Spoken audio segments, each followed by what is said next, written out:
উজান বজাৰস্থিত বিষ্ণু নিৰ্মলা ভৱনত গ্ৰন্থ উন্মোচনী অনুষ্ঠান লেখিকা মামণি শৰ্মাৰ উপন্যাস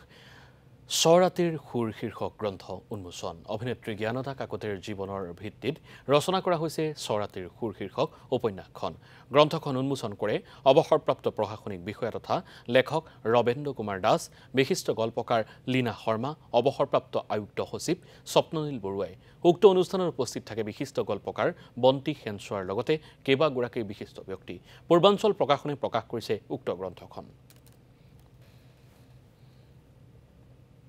হয় এখন আসলতে মোহময় অভিনেত্ৰী জ্ঞানদা কাকতিৰ জীৱন ভিত্তিক উপন্যাস এখন 1949ত তেখেতে সিনেমা জগতত ভৰি দিছে আৰু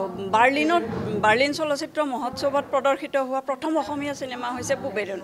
আৰু পুবেৰুণৰ মূল চৰিত্ৰত অভিনয় কৰিছিল জ্ঞানদা কাকতিয়ে আৰু তেখেতে প্ৰায় 10-12খনমান সিনেমাত অভিনয় কৰিছে তেখেত এগৰাকী ঘোষক